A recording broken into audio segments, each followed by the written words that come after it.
The MQ-9 Reaper's camera unit rotated slowly under the silver glow of the moon. At 15,000 feet, its heat sensor locked onto a thin line of motion below. 4 boats, each running dark, radio silent, heading northwest. No flags, no ID beacons. The AI aboard the drone tagged them Narco Class Delta, a new classification developed after last month's escalation order.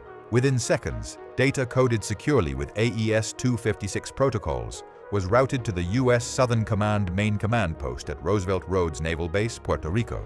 The newly reopened Cold War fortress, now humming with over 10,000 troops and F-35Bs. On the carrier USS Gerald R. Ford, 500 miles east, the order to attack was given.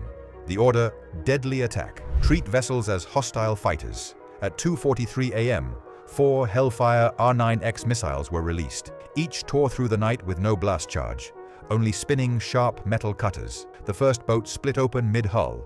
Its heat trace vanished in seconds. By 2:50 a.m., the Caribbean was littered with burning debris and human silhouettes lost to the sea. 14 confirmed dead. No survivors. The U.S. military headquarters listed it as a win against drug smugglers. But internal command data told another story. Out of 17 destroyed vessels, only 5 contained trace narcotics. Chance of hitting innocents, 71%. By dawn, the United Nations issued an urgent official statement condemning killing at sea without clear targets. The phrase Caribbean killing spree began trending across coded Latin channels before dawn. Meanwhile, on the ground in Ceiba, Puerto Rico, construction crews expanded hangar space for MV-22 Ospreys and CH-53K King Stallions, heavy lifters preparing for something larger. The Roosevelt Roads Naval Station, once an abandoned old base shuttered in 2004, was now the command spine of a new kind of shadow war. At 9 a.m., intercepted Venezuelan communications indicated Su-30 Mk-2 fighter jets had been armed with Kh-31 anti-ship missiles. The tone was clear. Caracas had drawn its line. The U.S. called it Operation Deep Current. Venezuela called it an act of war. The Caribbean seas are now a live combat zone under the cover of drug interdiction. But as Venezuela arms up and Russia and China start whispering across secure satellites, a silent escalation begins. The old base smelled of jet fuel and rebirth. Once a shuttered old base, Roosevelt Roads Naval Station now pulsed with electronic signals and the hum of F-35 jets waiting with engines on fresh tarmac. Construction crews worked around the clock under armed supervision, repaving taxiways, hardening hangars, and wiring new safe connections to space that connected directly to U.S. Southern Command's computer-controlled war system, ArgusNet. By early October, the Caribbean sky had changed. The airspace around Puerto Rico was now Blue Zone Alpha, monitored by Sea-Watch planes and layered with radar coverage that could track a rowboat 300 miles out. The U.S. deployment, 8 warships, a nuclear-powered submarine, and 10,000 personnel, represented 14% of the Navy's full fighting strength worldwide. For a drug war, it was a fleet too heavy, too advanced, and too quiet. At 7:30 a.m., an encrypted link opened to the Pentagon. ADM Alvin Halsey. All systems working again, but I have concerns about the law regarding recent orders. Cole Hegseth. Admiral, the Commander-in-Chief classified this a domestic fighting. Every boat, every pilot, every radar ping tied to drug gang support systems is now a combatant. Don't overthink it. Execute. Minutes later, Halsey filed a resignation notice. It never reached the media. By midday, 5 F-35Bs took off in combat pairs, flying racetrack patterns over the sea. Stealth, sensors hot, waiting for another target choosing. Inside the command bunker, analysts traced Venezuelan military frequencies. 2 Su-30 Mk-2 fighters were flying out of Barcelona Air Base, flying very low over the water. Each carried missiles that hit radar signals, designed to lock onto radar emitters. The pattern was unmistakable. Venezuela was testing American reaction time. At 8:45 a.m., ArgusNet flagged a blip, a radar signature from a fishing vessel that matched drug route tracking codes with only 62% certainty. Within minutes, drones were flying. By 9 a.m., the vessel was gone. 6 more dead. No drugs, no names. A single number in a digital log. Target destroyed. For every kill, fewer certainties remained. Satellite intercepts from late October confirmed the next stage. Russian technicians arriving in Caracas, advising Venezuelan defense crews on radar hardening and making missiles precise. Moscow called it training assistance. Washington called it coincidental timing. But coincidence was running out. As Roosevelt Roads turns from base to battlefield, Venezuela's radar eyes awaken, guided by Russian code and Chinese hardware. The first fight using only radar jamming in the Caribbean is about to begin. At 7:30 p.m. local time, Roosevelt Roads Naval Station, Puerto Rico. The order was confirmed through a 3 layers of coded transmission. Operation Trident Sweep was now live. Inside the base's hardened command dome, the Joint Task Force Caribbean, JTFC, watched as 12 MQ-9 Reaper Block 5 drones took off into a crimson dusk. Each carried AGM-114R Hellfire missiles and GBU-39 small-diameter bombs, enough firepower to erase a small convoy in seconds. Weather across the region was volatile. Dense maritime clouds, 30-knot winds, and humidity that warped radar returns. The Reapers, flying at 25,000 feet, fixed themselves automatically using self-piloting AI flight stabilization algorithms, DARPA Blackfin system, that corrected for drift 400 times per second. From orbit, a P-8A Poseidon relayed coordinates of suspected Venezuelan drug vessels moving north from La Blanquilla. At 8:17 p.m., cross-domain AI fusion confirmed 9 targets across a 180-mile arc. Pattern-matching algorithms identified identical hull profiles and IR signatures, smugglers or scouts. Analysts approved strike parameters, no return fire expected, minimal civilian risk, but the line between war and policing was already blurring. At 8:52 p.m., the first Hellfire struck. Impact visualized as a pulse of light on infrared monitors. 2 more boats disintegrated under 500 lb/SDB detonations. $450,000 worth of weapons destroyed, assets worth less than $40,000 total. Efficiency, in military terms, was absolute, morally impossible to excuse. By 9:40 p.m., radio talk suddenly increased across Venezuelan coastal radio channels. Unknown coding, possibly Chinese-assisted. The mission clock was reset. Detection phase was over. The Caribbean was now an active war grid. While drones returned to Puerto Rico, shadow signals from Venezuela's defense grid hinted at preparing to aim back. Something unseen was preparing to look back. At 2:15 a.m. local time, north of Caracas, Venezuela, in pitch-black skies, 2 Su-30 Mk2 Flanker G fighter jets that stop other planes took off from El Libertador Air Base. Their radars were cold, running silent heat sensing only. On board, pilots relied on heat-seeking equipment, capable of detecting heat traces at 50 kilometers. Above them, US RQ-170 Sentinel hidden observer planes watched silently from 45,000 feet, relaying imagery through the fast response communication, a low-delay network tested in Syria. The Venezuelan command believed it had detected foreign radar ghosts. In truth, electronic attack tools aboard a USS Zumwalt-class destroyer, stationed 300 miles northeast, were creating fake targets on radar across their radar grid. The electronic jamming disrupted the flankers' targeting computers, creating fake images on the screen that danced across their HUDs. At 2:43 a.m., a drone released a decoy burst, Bright Cloud 218 active RF decoys, simulating missile signatures. The flankers panicked, deploying defense actions and breaking formation. For 3 minutes, Venezuela's entire air defense network, 10 radar sites, flooded the airwaves with uncoordinated bursts. The US drones mapped every electronic profile, building a complete radar blueprint of the nation's coastal radar. The cost ratio was staggering, $6,000 in decoy tech for a $12 million disruption of enemy tracking systems. Precision was evolving beyond firepower. It was control through computer code. But soon, the deception would end. The next strike would not rely on illusion. It would hit hard and visible. At 4:10 a.m. UTC, 500 nautical miles west of Colombia, 3 US MQ-9B Sky Guardian drones broke from high-altitude cruise, diving toward low-level attack altitude. Their mission? Target 4 suspect vessels moving under no flag, likely Venezuelan armed non-soldiers supply boats. The drones used advanced viewing systems, identifying heat blooms through low-lying fog. At 4:27 a.m., order came from Task Force Delta 7 aboard USS Bataan LHD-5. The drones switched to strike mode. Simultaneously, Venezuela's Coastal Electronic Attack Unit lit up the sky with Russian Krasuka-4 jamming signals, forcing the Sky Guardians into self-piloting. AI subsystems rerouted through backup satellite connections, compressing signal delay to under 1.8 seconds, enough to retain deadly precision. By 4:39 a.m., Hellfires launched in coordinated sequence. Impact confirmed on all 4 vessels. Fireballs streaked across the water. Brief suns in the dawn. The operation log marked 14 killed in action. Later analysis would reveal that at least 3 of the dead were unarmed civilians. The UN statement the next morning would call it breaking the rule of necessary force. The US claimed success. Narco-terrorist targets removed. But within 48 hours, Russian surveillance aircraft were seen near Curaçao. The chessboard had widened. As the world debated legality, the Caribbean sky grew crowded. Satellites repositioned, jets fueled. The next operation would redefine the boundaries of the hemisphere. At 11:02 a.m. local time, USS Gerald R. Ford, Caribbean Sea.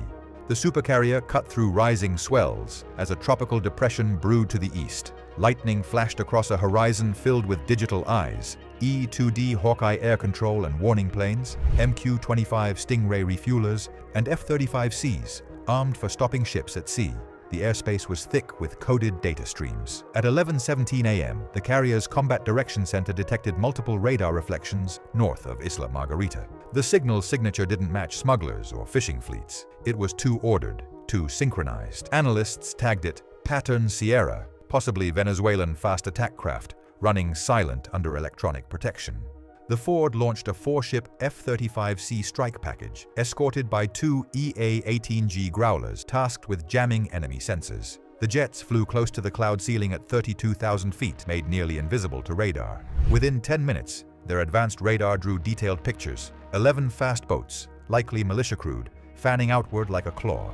At 11:52 a.m., Command authorized engagement. Each F-35 released 2 GBU-53B Stormbreaker smart bombs, cost $195,000 each. Within seconds, 6 vessels vanished in thunderous plumes, hulls shredded by the 250 lb precision weapons. But as the strike team turned back, Venezuelan Buck M2E launchers on the mainland lit up, locking radar tracks on the retreating jets. The Growlers responded with strong, wide-range electronic attack, flooding the radar bands with fake flight data. The missiles launched blindly, 7 streaks through storm clouds, detonating harmlessly over open water. The message was unmistakable. Venezuela had entered the fight. In Washington, new authorizations were being drafted. The next operation would not stop at the waterline. At 3:40 a.m. GMT, U.S. military. Computer Warfare Unit, Fort Meade, Maryland. Monitors glowed cold blue as cyber operators watched information from space. A string of commercial satellites, seemingly weather relays, had begun transmitting coded bursts at irregular intervals over the Caribbean. Their signatures matched neither NOAA nor European meteorological patterns. The algorithmic heartbeat resembled Chinese Beidou timing signals. Cross-comparison confirmed it. Unknown data packets were piggybacking on civilian bands to feed targeting coordinates in near real time. The packets were located from 3 points: source node, Shenzhen, routing through Venezuelan ground terminals at Palo Negro. At 4:15 a.m., the U.S. launched Operation Ghost Veil, a joint computer attack leading to physical action. Using hacking entry points, they injected wrong data into the Beidou feed, throwing out-of-time satellite guidance by 0.9 seconds, enough to cause any dependent missile or radar lock to miss by miles. But the electronic attack came at a price. Within minutes, the cyber warfare room registered attempts to hack back from unknown computer addresses, most traced back to Hainan. A silent war in orbit had begun, invisible yet consequential. The U.S. had spent $8.7 million in cyber infrastructure damage prevention that night alone, less than a single Tomahawk launch, but with hugely increasing worldwide danger.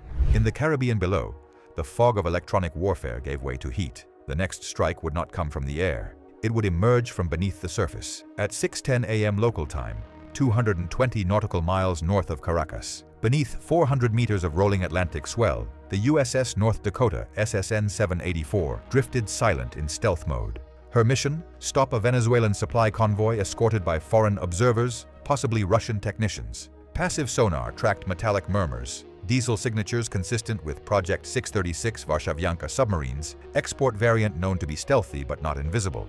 At 6:42 a.m., North Dakota's combat AI, Cerberus, initiated copying sounds, transmitting low-frequency pulses that blended with normal ocean sounds. The illusion was perfect. Hostile sonar operators heard nothing but ocean life. By 7:03 a.m., the target convoy entered firing range, 18 kilometers. 2 Mk-48 Mod 7 torpedoes launched, traveling at 55 knots. One struck a fuel tender, detonating its reserves in a column of fire visible from 20 miles. The second missed, its seeker spoofed by Venezuelan decoys imported from Iran. The explosion triggered panic. Escort vessels scattered, radar and sonar transmitting openly, revealing their full tactical layout. North Dakota logged every emission for analysis before slipping into thermal layers and vanishing.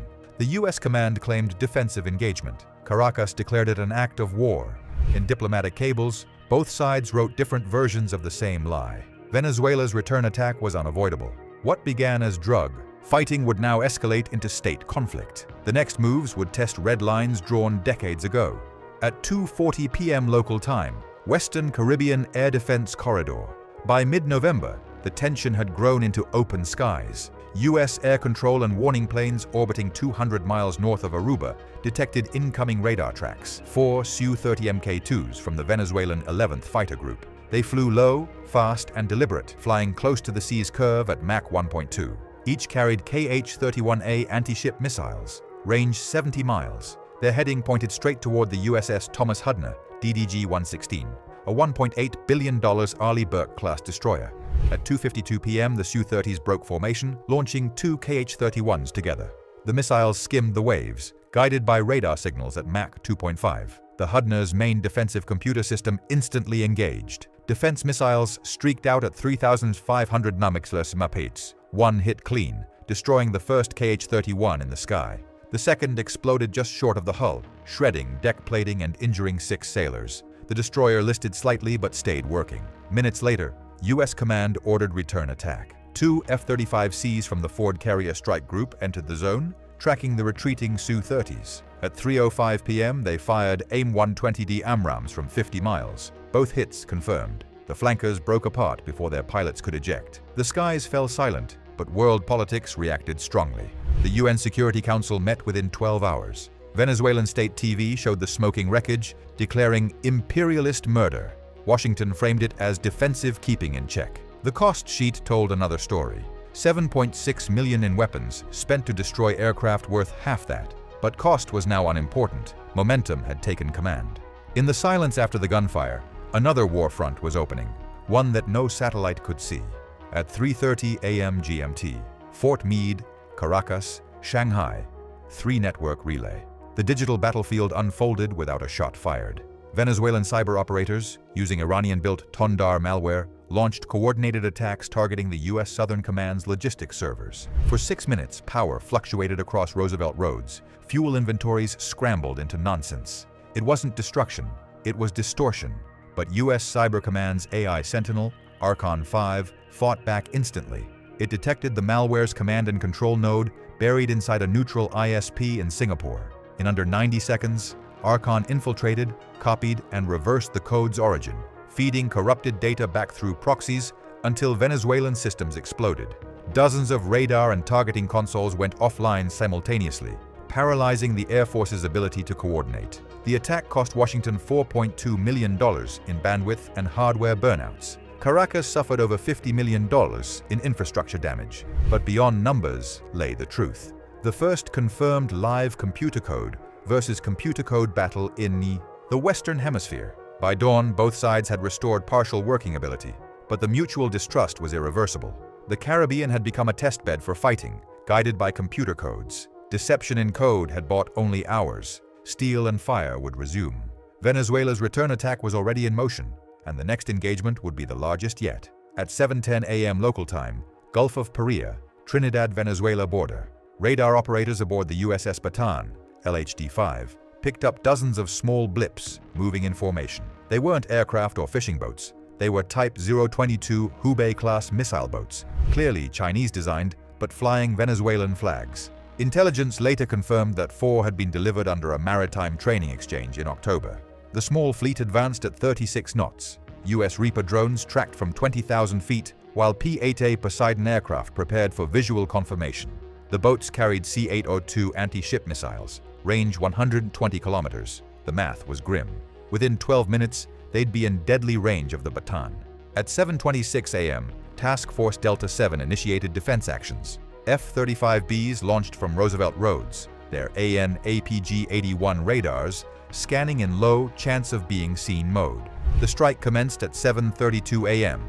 8 LRASM, long-range anti-ship missiles, deployed, gliding 200 miles before hitting targets in unison. The result was cinematic destruction. 6 confirmed kills, 2 disabled, debris smoking across turquoise waters. But one missile boat escaped, limping toward Venezuelan waters. The Pentagon's after-action report noted $160 million in weapons used for vessels worth a fraction of that, yet preventing huge fleet losses. On social media, images spread like wildfire, charred Venezuelan flags burning in the surf. Maduro called it mass murder. The UN called it one-sided increase in fighting. The world was watching now. Both sides had been hurt, and neither could retreat without losing standing. The final acts would decide not just control, but the story told. At 10:30 p.m. local time, northern Venezuela. The target was not a drug boat or radar dome. It was a military relay station inside Bolívar province, believed to host command connections tied to Chinese satellite coordination. From the Roosevelt Roads base, 3 F-35Bs took off under complete electronic silence, each carrying 2 GBU-39B small-diameter bombs and 1 JSOW-ER glide weapon, a stealth package made for deep gray denial operations. At 11:22 p.m., the jets reached the coastline, descending to 250 feet above the water. NAAQ-37 sensors mapped heat traces on the Venezuelan jungle canopy. The pilots switched to computer-assisted target finding, letting onboard neural filters isolate synthetic signals from false radar ghosts. What they found startled command. 2 of the heat sources matched Russian mobile radar trucks, possibly run by contractors. At 11:37 p.m., the first glide bomb released, impacting within 1 meter of coordinates. Secondary blasts confirmed the presence of stored fuel or ammunition. The other targets vanished in cascading fireballs. From above, the landscape flashed like a flickering wound. Then came the surprise. Venezuelan S-125 Pechora 2M batteries fired blindly into the darkness, guided by nothing but guesses. One missile tracked too well. The lead F-35's right stabilizer took a glancing hit, damaging its radar-absorbing coating. The aircraft struggled out, escorted by its wingman, vanishing into storm clouds before radar lock could re-engage. $2.1 million in weapons had erased an installation worth less than $100,000, but the real target had been psychological. Caracas would wake to flames without knowing who lit them. The smoke over Bolívar drew worldwide strong disapproval. As UN inspectors prepared statements, Russia's defense plan was already flying. At 5:40 a.m. Moscow time, Central Command Bunker, Odintsovo. Within hours of the Bolívar strike, coded talk rippled through Moscow's southern military district. Russian analysts compared radar activity and confirmed American operational signs. The Kremlin ordered limited targeted support. By 6:15 a.m., an Il-76 transport left Engels Air Base, carrying Krasuka 4 electronic warfare systems, R-330ZH jammer trucks, and a dozen advisors. Destination: Barcelona, Venezuela. At the same time, 2 Tu-142 MZ Sea-Watch planes began flying high-altitude scouting missions along the Caribbean edge, shadowing the USS Gerald R. Ford from 80 miles out. The data was relayed to Venezuelan command via coded fiber. Within 2 days, Venezuela's reduced radar network hummed again, now powered by Russian computer codes and Chinese timing synchronization. Electronic silence gave way to finding positions by triangulating. The Americans knew it. Roosevelt Roads increased DEFCON to level 3 for the first time since 2001. At 9:30 a.m. local, US Reaper feeds began showing unusual interference. Short, sharp electromagnetic pulses flooding their uplinks. The Krasuka units were live, frying bandwidth across entire sectors. One drone lost signal, flew off course, and crashed near the Colombian border. The game had changed. It was no longer US versus Venezuela. It was US versus an invisible 3 groups of experts and radios, stretching from Moscow to Beijing. As the skies burned with static, the final decision loomed in Washington: a strike to end it, or a retreat wrapped in diplomacy. At 7:15 p.m. ST, White House Situation Room. The air smelled of stress and recycled coffee. Analysts, generals, and legal counsel filled the room. The president sat silent as real-time feeds from the Caribbean flickered on the wall. Storm clouds, radar sweeps, heat traces of human lives measured in pixels. The options were laid out. Launch Operation Leviathan, a 72-hour attack that hits everything at once, targeting Venezuelan radar, naval, and communication assets. Estimated casualties 800+, Stop fighting and negotiate through Brazil as a go-between. Risk: perceived retreat, regional loss of ability to stop an attack through fear of return. At 7:37 p.m., NORAD confirmed 3 unknown missile firings from Venezuela's southern coast, possibly C-802 missiles, aimed far out to sea. The room froze. 42 seconds later, radar confirmed they'd splashed harmlessly short, fuel spent. A fake threat or a warning. The president exhaled. The order given was not Leviathan. It was Echo Freeze, immediate stop, electronic silence, and withdrawal of strike authorizations. The Caribbean grew quiet again, its silence loaded with unsent missiles and unburied truths. By dawn, U.S. drones hovered only for surveillance. Roosevelt Roads dimmed its runway lights. The Ford Carrier Strike Group turned north. Official reports framed it as mission complete. Off record, one general called it the closest we've come to open war in the Western Hemisphere since '62. Operation Trident Sweep began as a drug-fighting campaign, but evolved into a regional crisis involving 3 global powers. The U.S. destroyed 17 vessels and multiple Venezuelan military sites. Venezuela, aided by Russian and Chinese systems, proved capable of tactical resistance and regional disruption. While open war was narrowly avoided, the episode changed Caribbean security rules. Self-piloted strikes now blur the boundary between law enforcement and warfare. Analysts estimate a $1.2 billion operational cost for an engagement that yielded no major advantage but changed global rules for computer-driven conflict orders.